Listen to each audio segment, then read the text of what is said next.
सावधान, आवाज नहीं, झंडे से 2 कदम पीछे पीछे चले, पीछे चले, आवाज न करें, आवाज न करें। और अपने अध्यापक बंधुओं से भी सादर निवेदन कि बच्चों को कतारबद्ध करने का कष्ट करेंगे। अध्यापक बंधुओं से भी निवेदन कि बच्चों को एक कतारबद्ध रूप से खड़ा करने का काम करेंगे।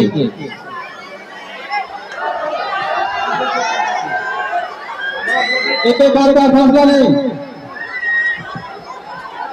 एक एक हाथ का फैसला लें, पीछे चलें।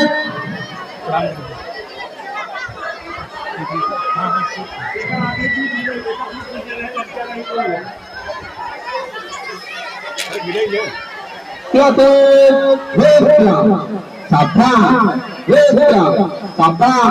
पर, हाथ पर, लहराएं, लहराएं, ताली बजा।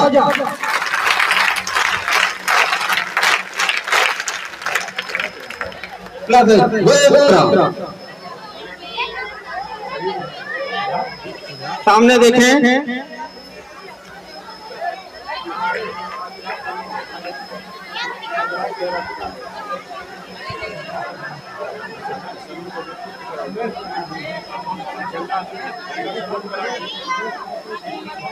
भारत माता की। आवाज कम आ रही है, जोर से, भारत माता की, भारत माता की, भारत माता की। सावधान, जब से ड्रोन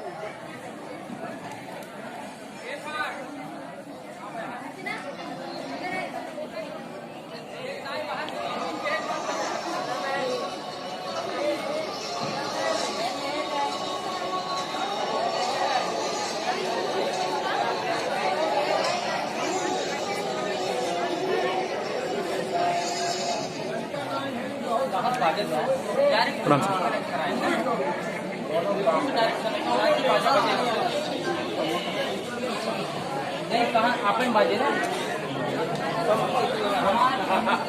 देखा, प्रत्यक्ष देखा, चापलूसी न हो। हाँ, 2 मिनट रुक के। हाँ, प्रणाम।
श्री गणेश देव, श्री गणेश देव, श्री गणेश देव, श्री गणेश देव।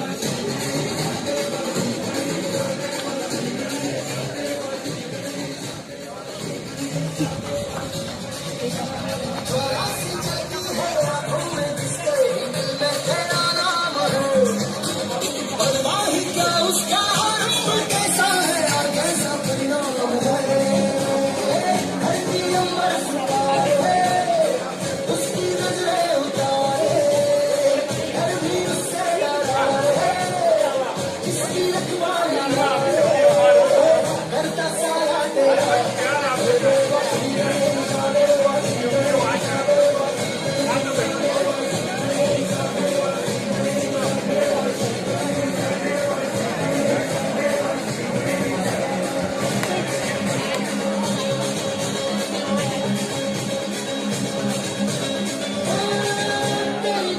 क्या बरदानी है, जो कमाए वो धनवान है, दिल किनारे की कश्ती है वो, गया तुझसे जान जान है, यूं तो शख्स सवारी तेरी, सब पे है पहरेदारी तेरी, बाप की अहलिया नाम है, कहीं मोती न हारी तेरी, अपनी तकदीर का वो खुशी कल्याण हुआ है, दिल के ये जहां है, जिस हासिल में यहाँ है, साथ पाया तेरा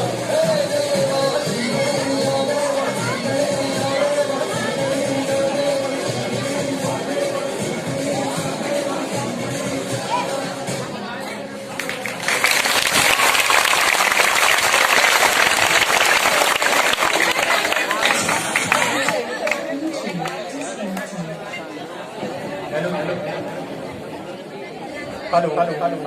अभी हमारे बीच में माननीय श्री मनीष तिवारी जी शाखा से पुत्र है, उनका हार्दिक स्वागत और अभिनंदन करते हैं।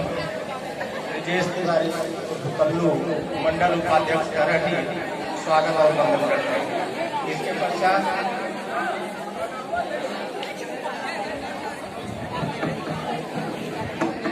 और मेरे प्यारे देशवासियों, आप सभी को स्वतंत्रता दिवस की हार्दिक शुभकामनाएं।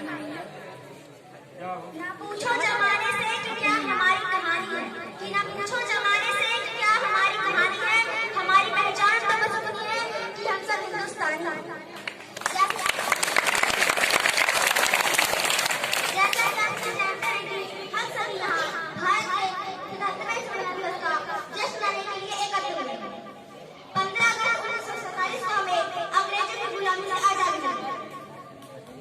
तो दोस्तों, आज हमें सबसे पहले उन स्वतंत्रता सेनानियों को नमन करना चाहिए जिन्होंने इस देश को आजाद करने के लिए अपना सब कुछ दांव पर लगा दिया। ये दिन हमें महात्मा गांधी, नेताजी सुभाष चंद्र बोस, भगत सिंह, चंद्रशेखर आजाद, सरदार वल्लभ भाई पटेल, रानी लक्ष्मीबाई, लाला लाजपत राय, खुदीराम बोस, मंगल पांडे जैसे हमें सैकड़ों स्वतंत्रता सेनानियों की त्याग तपस्या और बलिदान को याद किया। स्वतंत्रता दिवस हमें यह याद दिलाता है कि हमें अपने देश और उसके मूल्यों को सम्मान देना चाहिए। ये हमें यह याद दिलाता है कि हमें अपनी स्वतंत्रता का निश्चित रूप से इस्तेमाल करना चाहिए। आजादी के बाद इस देश ने बहुत उन्नति की, परंतु आज भी इस देश में आतंकवाद, भ्रष्टाचार, बेरोजगारी और असमानताएं की समस्याएं हैं। तो आइए आज स्वतंत्रता दिवस के इस अवसर पर हम सभी यह प्रतिज्ञा करते हैं कि हम सभी इन सारी समस्याओं को सुलझाने का पूरा प्रयास करेंगे और अपने देश भारत को विश्व का सर्वश्रेष्ठ देश बनाएंगे। जाते जाते मैं अपने भाषण का समापन एक शायरी से करना चाहूंगी। ना जियो धर्म के नाम पर, न मरो धर्म के नाम पर, कि ना जियो धर्म के नाम पर, न मरो धर्म के नाम पर, इंसान की है धर्म वतन का, बस जियो वतन के नाम पर।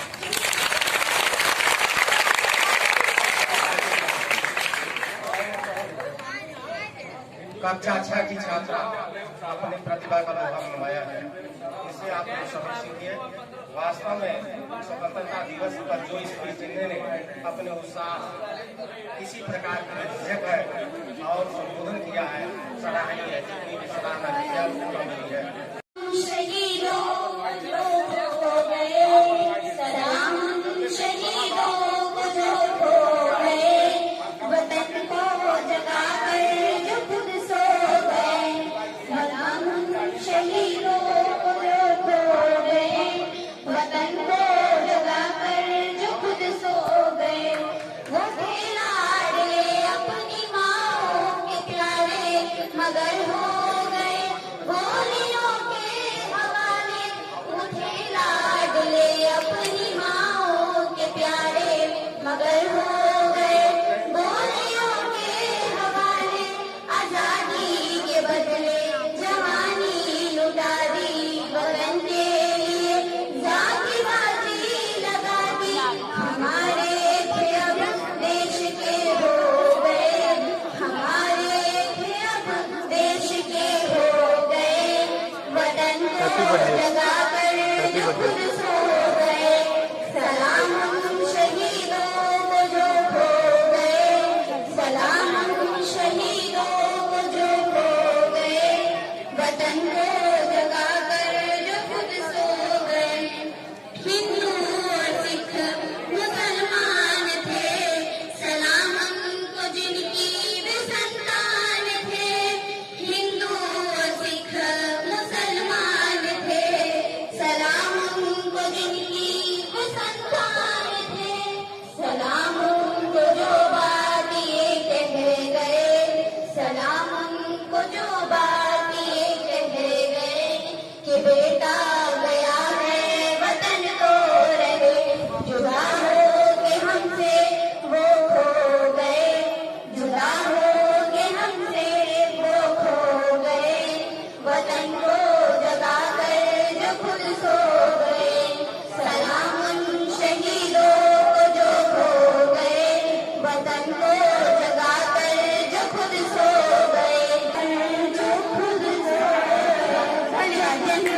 गौरी पायल और आंचल मिश्रा ने अपने गीत के माध्यम से सभी को स्वराभूत कर दिया।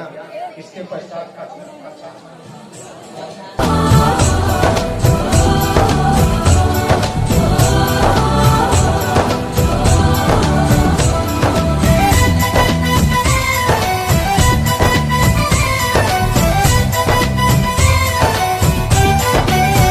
यहाँ हर कदम कदम पे धरती बदले रंग, यहाँ की बोली में रंगोली सात रंग।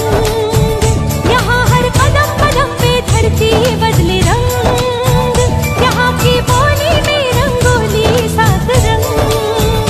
धानी पगड़ी पहने मौसम है, नीली चादर ताने अंबर है। नदी सुनहरी हरा समंदर है, देश गीला देश रंगीला रंगीला, देश मेरा रंगीला, देश रंगीला रंगीला, देश मेरा रंगीला, देश रंगीला रंगीला।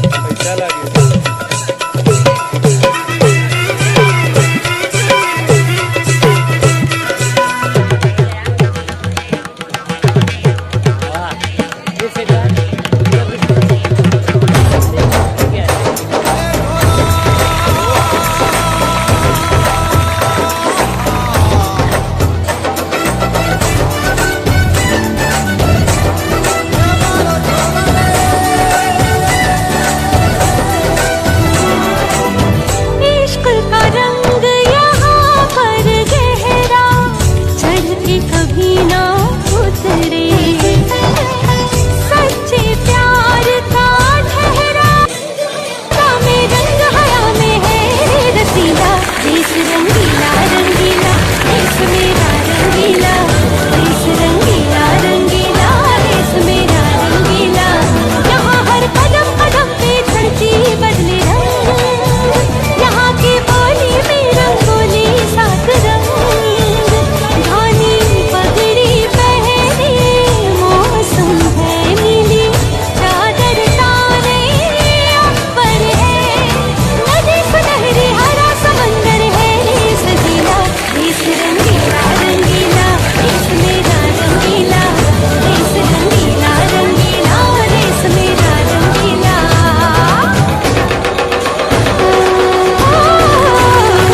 रंगीला रंगीला, देश मेरा रंगीला, देश रंगीला रंगीला, देश मेरा रंगीला, देश रंगीला रंगीला, देश मेरा रंगीला, देश रंगीला रंगीला, देश मेरा रंगीला।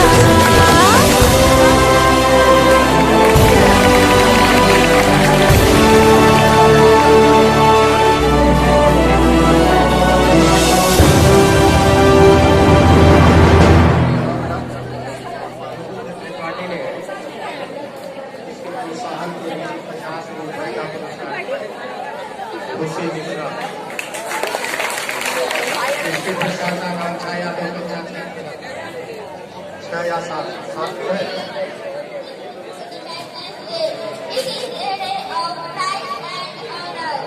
On this day in 1947, India was independent from British rule. On this day, decided to make India independent. It is a day on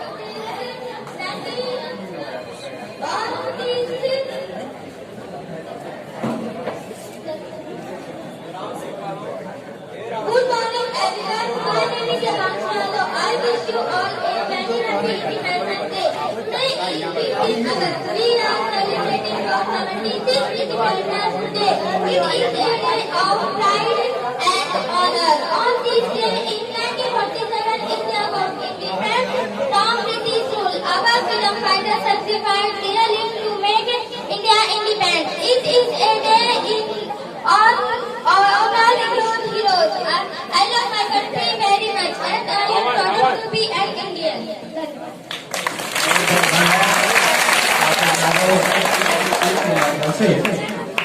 वास्तव में कक्षा 6 और 7 की बच्चियां जो है कई खुशी मिश्रा से हमारी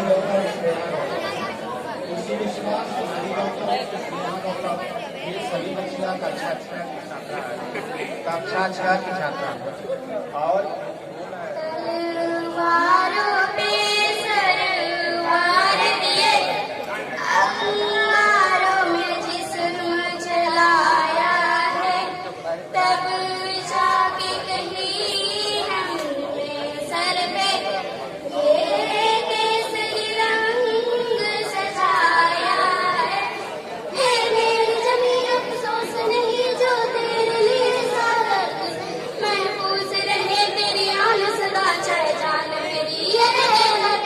मेरी जमीन महबूब मेरी एसेंस में तेरा इश्क फीका न पड़े कभी रंग तेरा जिस्मों से निकल के खून। मिट्टी में मिल जाऊं गुल करके मैं खिल जाऊं इतनी सी है दिल की आरज़ू। तेरी नदियों में बह जाऊं तेरे खेतों में लहरा इतनी सी है दिल की आरज़ू। सरसों से भरे खलियान मिले जहाँ झूम के भंगड़ा पावे, आबाद रहे वो गाँव मेरा जहाँ लौट के वापस जा न सका। वो वतना में मेरे वतना में तेरा मेरा प्यार निराला, कुर्बान हुआ तेरी असमत पे मैं कितना नसीबों वाला। तेरी मिट्टी में मिल जावा गुल करके मैं मिल जावा इतनी सी है दिल की आरज़ू। तेरी नदियों में बह जावा तेरे खेतों में लहरावा इतनी सी है दिल की आरज़ू। ओ हीर मेरे तू असली रहे तेरी आंख घड़ी भर न भुला, मैं मरदा था जिस मुखड़े पे कभी उसका उजाला कभी। ओ माई डरी जा फिक्र तुझे क्यों वापस दरिया बहता, तू कहती थी तेरा चांद हूँ मैं और चांद हमेशा रहता है। तेरी मिट्टी में मिल जावा गुल बनके मैं खिल जावा इतनी सी है दिल की आरज़ू। तेरी नदियों में बह जावा तेरे फसलों में लहरावा इतनी सी है दिल की आरज़ू।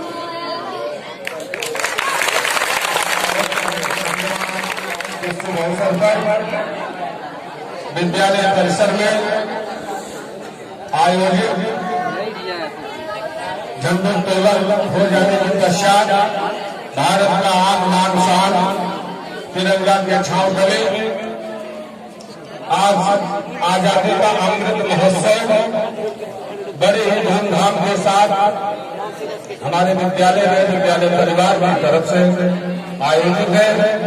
आज इस समारोह में हमारे विद्यालय में इस स्थापना विद्यालय की स्थापना से ही जो जुड़े रहे और विद्यालय के रूप के पत्थर के रूप में जिनको इतिहास के स्वर्णिम अक्षरों में जिनका नाम अंकित है, ऐसे स्वर्गीय श्री भगवत प्रसाद तिवारी के सुपुत्र डॉक्टर धीरेन्द्र नाथ तिवारी जी जो अध्यक्ष के रूप में आज इस समारोह में समुपस्थित होकर के और हम सबका मान सम्मान और इस विद्यालय इस समारोह विद्यालय को सदैव नई ऊंचाइयों पर ले जाने वाले बहुत ही सरल और सहज स्वभाव हमारे अग्रज माननीय श्री प्रबंधक महोदय जी एवं तराठी भारतीय जनता पार्टी तराठी मंडल के उपाध्यक्ष श्री विजय तिवारी कल्लू और शांता सेठ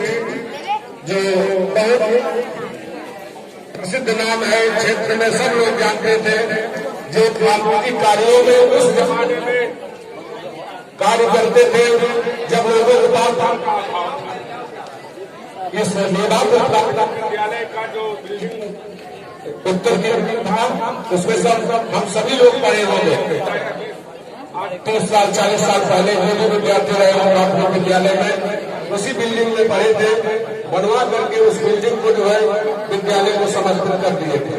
तब सरकारें जब बिल्डिंग नहीं बना पाती थी तब वो स्वयं अपने धन से बिल्डिंग तैयार करके और विद्यार्थियों को पढ़ने के लिए समर्पित कर दिए थे। उन्हीं के सुपुत्र मनीष तिवारी जी आज इस समारोह में उपस्थित है।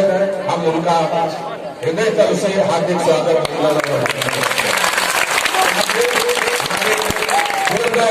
प्राध्यापक श्री प्रेमचंद तिवारी जी, श्री हरिलाल तिवारी जी, श्री कृष्णशंकर तिवारी जी, जो इस विद्यालय के प्रधान शिक्षक रहे, और हमारे मैनेजर प्रबंधक और इस विद्यालय के सभी विद्वान शिक्षक साथियों, शिक्षक कर्मचारियों व आए हुए सभी क्षेत्र के सम्मानित संविधान नागरिक हूँ जो ठुकराए हुए की शरण स्थली बन जाता है और 7 समंदर पार उन परदेशियों को भी अपने ब्रदर्स एंड सिस्टर कह के बुलाता है। यही पूज्य भूमि भारतवर्ष कहलाता है, भारतवर्ष कहलाता है। आदरणीय प्रधानाचार्य महोदय, अतिथिगण, सम्मानित अध्यापकगण एवं मेरे प्यारे भाइयों एवं बहनों, जैसा कि हम सभी जानते हैं कि आज हम एक महत्वपूर्ण और गौरवशाली दिन के अवसर पर यहाँ एकत्रित हुए हैं। 15 अगस्त यानी भारतीय स्वतंत्रता के रूप में आज के दिन हमें हमारे महान स्वतंत्रता संग्रामियों ने अनेक बलिदानों और संघर्ष से भारत को आजाद करने का संकल्प लिया था। हम उन वीरों को नमन करते हैं जिन्होंने देश को आजाद करके हमें एक आजाद भारत का संकल्प कराया था। शहीदों को याद करो जिन्होंने देश आजाद किया, शहीदों को याद करो जिन्होंने देश आजाद किया। तुम्हें क्या लगता है आसान थी ये लड़ाई? कितनी माँ बाप ने अपने बेटों को कुर्बान किया था, कितने माँ बाप ने अपने बेटों को कुर्बान किया था।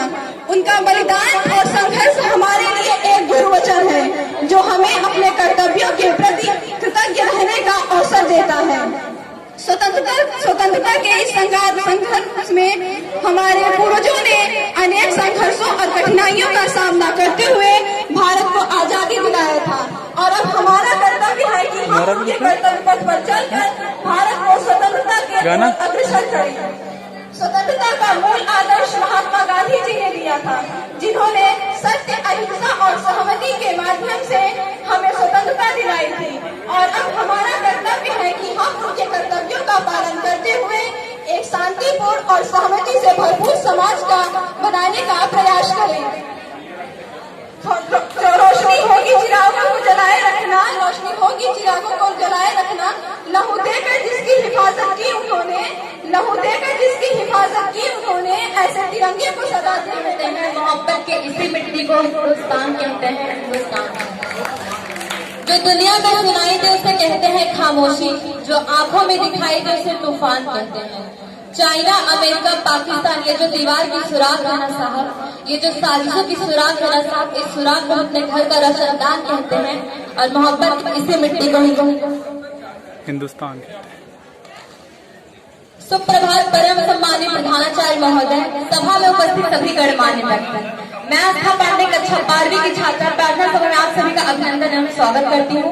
और स्वतंत्रता दिवस के इस अवसर पर देश प्रेम व देशभक्ति को लेकर कुछ विचार हैं जो कि आप सबके सामने साझा करना चाहूँगी। आजादी का असली मतलब सिर्फ वही समझ सकता है जिसने कभी गुलामी की हो।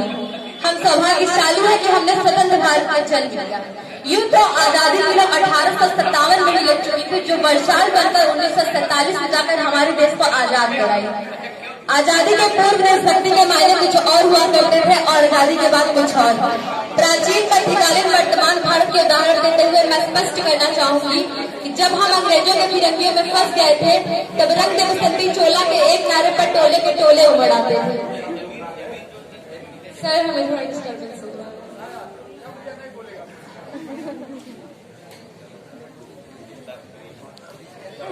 आजादी का मतलब सिर्फ वही समझ सकता है जिसने कभी गुलामी की हो। हम सौभाग्यशाली है कि हमने स्वतंत्र भारत में जन्म लिया। यूं तो आजादी मिली 1857 में मिल चुकी थी, जो वर्षाल बनकर 1947 में जाकर हमारे देश को आजाद कराई। आजादी के पूर्व देशभक्ति के माने कुछ और हुआ करते हैं, आजादी के बाद कुछ और। प्राचीन मध्यकालीन वर्तमान भारत को उदाहरण देते हुए मैं स्पष्ट करना चाहूंगी कि जब हम अंग्रेजों के फिरंगियों में फंस गए थे, तब रंग दे बसंती चोला के एक नारे पर टोले के टोले उमड़ आते थे। वंदे मातरम की एक एक आवाज पर हर भारतीय खून में आने वाला 5x5 डिग्री का तूफान अंग्रेजी शासकों को जड़ों को हिलाकर रख देता था।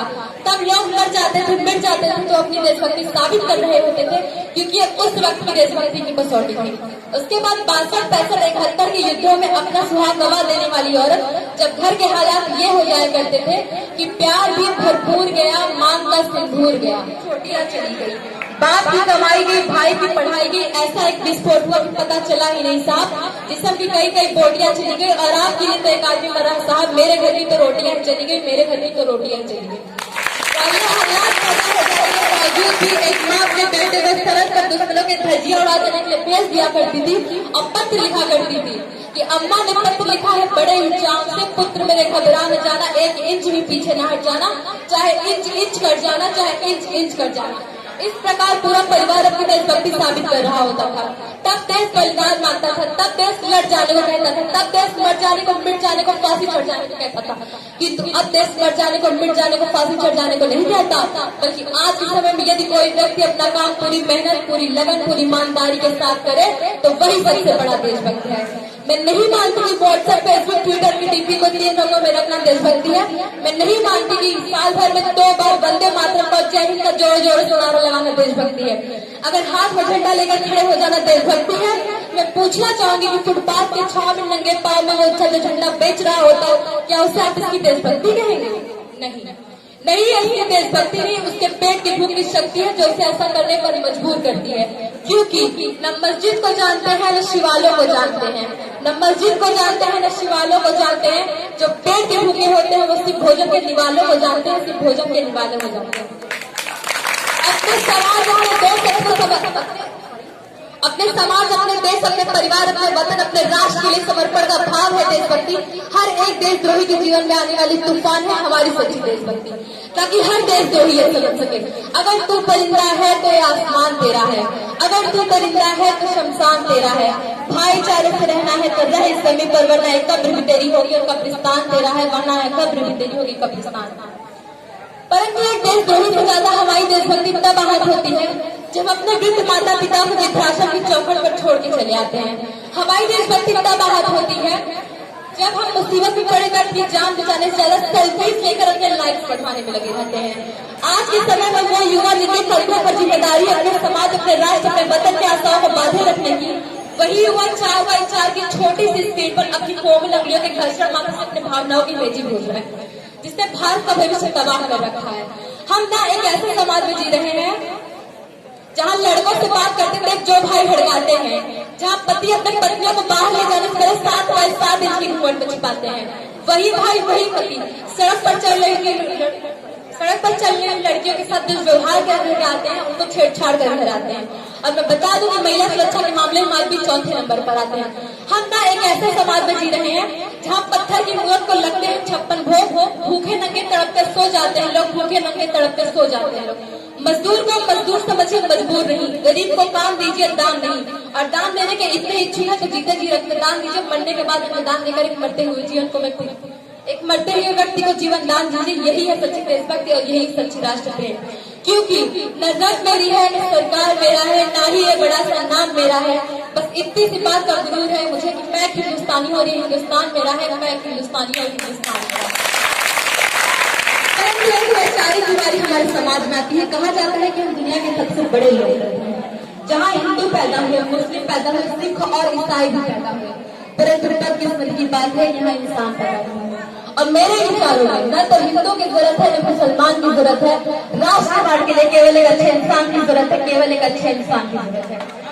इसी प्रकार एक सच्ची बीमारी हमारे समाज में आती है कि हमारे देश की शिक्षा नीति केवल 2 प्रकार के लोगों को बनाई गई है, पहले वो जो विद्वान है, दूसरे वो जो धनवान है। इसी प्रकार की कई गजब बीमारी हमारे समाज, हमारे देश, हमारे राष्ट्र, हमारे वतन में आती रहती है, जिसका केवल एक जड़ है, हमारा अंधविश्वास। जब तक इस देश का नया युवा मंदिरों में जाकर नारियल फोड़ कर भगवान का रिश्वत लगाता रहेगा, जब तक इस देश का शैक्षिक वर्ग बिल्ली के रास्ता काट जाने पर अपने काम को टालता रहेगा, जब तक हम अपने जात धर्म को ऊंचा मानकर दूसरे जाति धर्म के लोगों की अवहेलना करते रहेंगे, तब तक इस देश का राष्ट्रवाद संभव नहीं होगा। इस देश का राष्ट्रवाद तब संभव होगा जब महिलाओं की पूजा नहीं बल्कि उनकी इज्जत की जाएगी। इस देश का राष्ट्रवाद तब संभव होगा जब जाति निरीक्षण नहीं बल्कि समाज के सशक्तिकरण पर ध्यान दिया जाएगा। इस देश का राष्ट्रवाद तब संभव होगा जब सफाई अभियान में सरकार नहीं बल्कि सड़क पर चलने वाला एक एक नागरिक हाथ बटाएगा। इस देश का राष्ट्रवाद तब तक संभव रहेगा जब तक इस देश का एक एक नागरिक नैतिक रूप से सटीक, चारित्रिक रूप से भ्रष्ट, मानसिक रूप से दिवालिया, धार्मिक रूप से अंधा, नैतिक रूप से गंदा, जिन निश्चय के पेपर निभाई अखंड भारत खंड खंड करता रहेगा, तब तक इस देश का राष्ट्रवाद संभव नहीं होगा। बड़ी बड़ी बातें नहीं, छोटी छोटी कोशिशें करनी होगी, क्योंकि ठोकर हमें पहाड़ों से नहीं पत्थरों से लगा करते हैं। और अंत में मैं भारत की बेटी ये कहना चाहूंगी, हमारा राष्ट्रमार्ग तब संभव होगा जब मैं आप हम सब मिलकर प्रयास करेंगे। अंत में मैं अपने वाणी को विराम देते हुए सिर्फ इतना कहना चाहूंगी कि मेरा हिंदुस्तान महान था, महान है, महान रहेगा, होगा ऐसा सबके दिलों में बुलंद। तो एक दिन पाकिस्तान भी जय हिंद कहेगा और सिर्फ पाकिस्तान की सारा जहान जय हिंद कहेगा। और अंत में मैं सैल्यूट करना चाहूंगी हमारे रक्षा के लिए खड़े सरहद पर हर उस नौजवान को, यहाँ की पुलिस प्रशासन और किसान को, जिनके बिना हम अपने राष्ट्रमार्ग की कल्पना तक नहीं कर सकते। तो एक बार जोर से बोलिए, भारत माता की।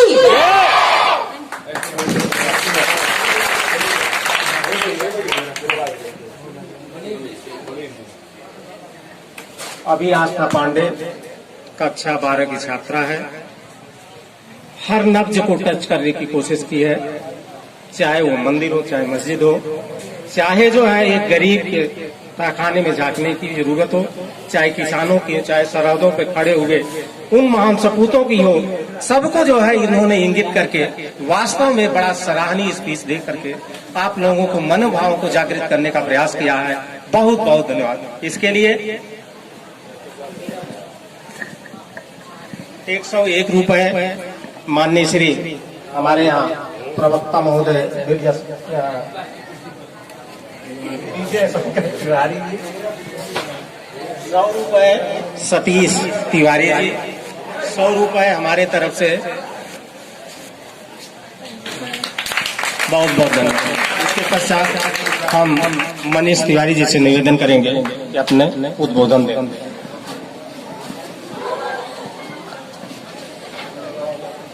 आप सबका धन्यवाद जो आप लोग एकदम शांति से सुन रहे हैं।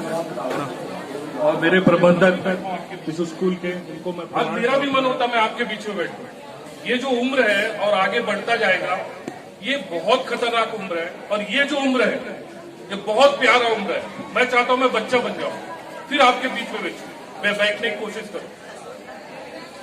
जैसे जैसे आप बड़े होंगे वैसे वैसे समस्या आपके साथ घेरते चले जाएंगे। आप अपने माँ बाप से पूछें, बहुत आपके लिए मेहनत कर रहे हैं, बहुत पैसा कमाने की कोशिश करते हैं कि आप पढ़े।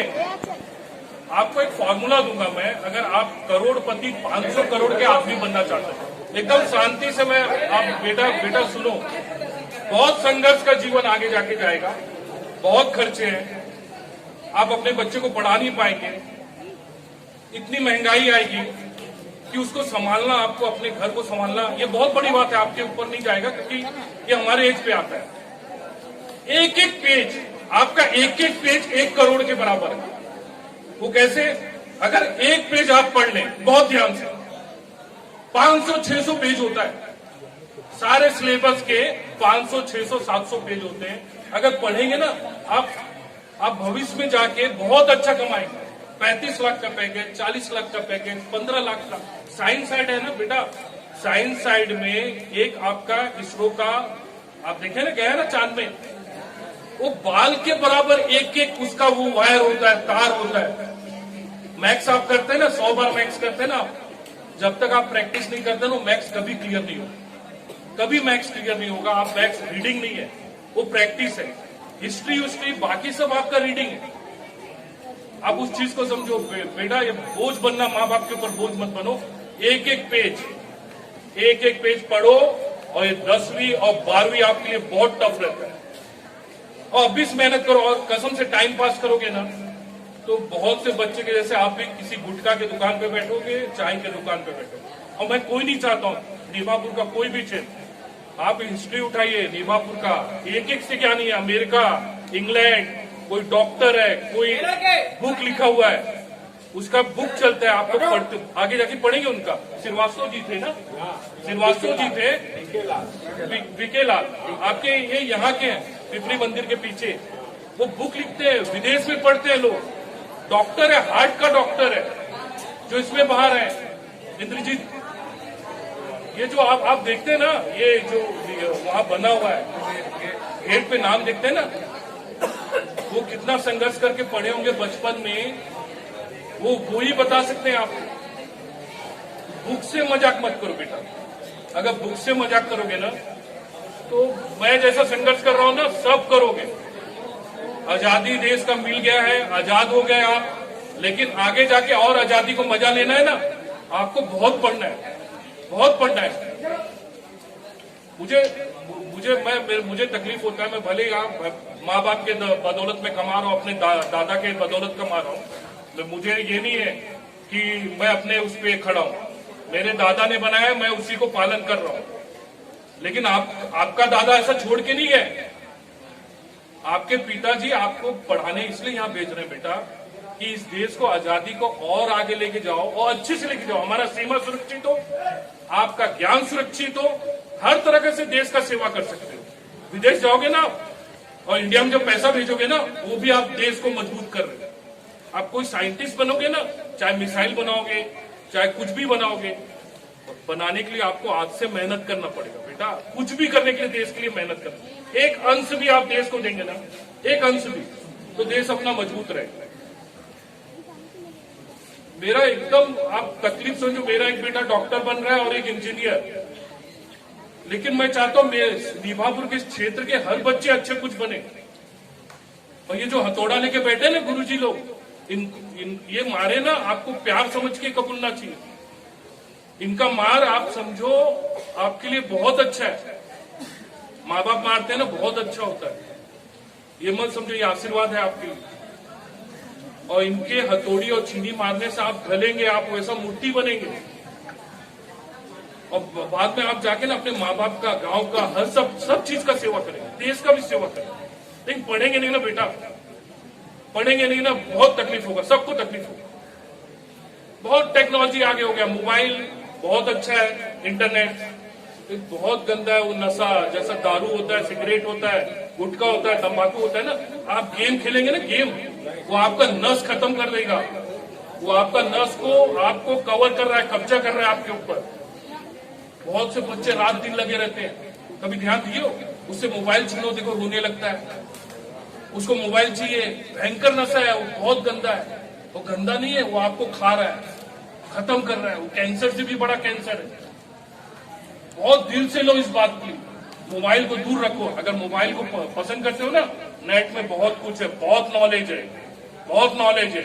एक एक सर का बैठ के आप पढ़ोगे ना, ये सर 10 में पढ़ा है, उनका नॉलेज लो, मैथ्स का, वो मैथ्स ऐसा समझाएंगे, फ्री कॉस्ट है। प्रधानमंत्री ने बहुत कुछ ऐसा दे दिया है ना कि बहुत लोग आपको प्रेम से पढ़ाना चाहते हैं, उस पे अध्ययन करो। बहुत अच्छा है बेटा। माँ बाप के ऊपर भार बनने वाले, उनका भी सेवा करो, बहुत बन के। अगर ये बच्चा है ना, तुम लोग ढल जाओ, आज से पढ़ाई शुरू करोगे ना, पढ़ाई एकदम दिल से लो, एकदम मजबूती। ये जो 5 साल का अब आ रहा है ना आर्मी में, उसको क्या कहते हैं, 5 साल का भी चालू है, अग्निवीर। ये बहुत दूर का खेल है, इसको समझो। खेल क्या है पता है? शायद युद्ध की तैयारी है, शायद युद्ध की तैयारी है। जब यंग ब्लड एकदम खड़े होते हैं देश के लिए, लाखों आर्मी खड़ी होने जा रही है 25 साल 20 साल के अंदर, जो पहाड़ चढ़ने में, समुद्र डाकने में बहुत स्मार्ट है, बहुत तरक्की, बहुत। हिंदुस्तान का हथियार बेटा, हिंदुस्तान का हथियार आज तक हिंदुस्तान को जीत नहीं पाए, वो आर्मी जीता है। शैतान सिंह का नाम सुने हो? ये खड़ा हुआ वहां कहा, चाइना के बॉर्डर पे 3,500 सेना अकेला मारा। जब तक मारा नहीं तब तक मारा, जब तक मारा नहीं तब तक मारा। ये हिंदुस्तान का ना मां का दूध का जाएंगे, रिटर्न नहीं आएंगे, समझ रहे हो ना? ये लंबी लड़ाई है, कहीं सूखा है, कहीं कुछ आ रहा है। देखो यहाँ पानी नहीं गिर रहा, तो हिमाचल प्रदेश में पानी गिर रहा है, फिर आगे महंगाई भी आने वाली है। किसी का पढ़ाई करो बेटा, हार मत बनो माँ बाप का। और ये सब है ना, ये भले एज में मेरे से छोटे होंगे, लेकिन मेरे लिए भगवान है। इस मंदिर में आ गए, ये मेरे लिए भगवान है। और मैं कितना भी बुढ़ा हूंगा, लेकिन मेरे लिए जो भी यंग आएगा ये भगवान है। क्योंकि इस मंदिर में मैं भी आया हूं, मेरे को भी डाले। मैं शायद मस्ती ज्यादा किया होगा, ज्यादा अच्छे से पढ़ा नहीं। ये दिन भर यहीं क्रिकेट खेलते थे, दिन भर। और ऐसा भी नहीं क्रिकेट, आप पूछ लेना KMCC का नाम, बाप से अपने बहुत मेहनत करते थे। हर 1-2 बॉल पे क्या होगा वो आप समझ नहीं सकते। ये नीभापुर का टीम था। तो मैं यही कहूंगा, पढ़ो और मेरे पास आना एक बार, एक पेज अच्छे से पढ़ के ना, ये 500 पेज अगर अच्छे से, अभी से नहीं, अभी से लेकर लास्ट तक, ये सब 1 करोड़ के बराबर है। जब आप कमाने लगेंगे ना तो आपको दुनिया आपके पीछे भागेगी, आपको किसी के पीछे भागने की जरूरत नहीं। पढ़ोगे ना बेटा? चलो, जय हिंद। पीछे नहीं भागे, करते रहे दिल से सभी वीरों का हम सम्मान।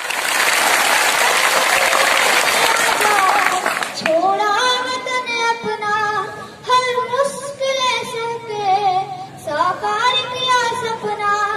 लहरे तिरंगा आसमान में, है वतन की शान, अमर रहे उनका नाम।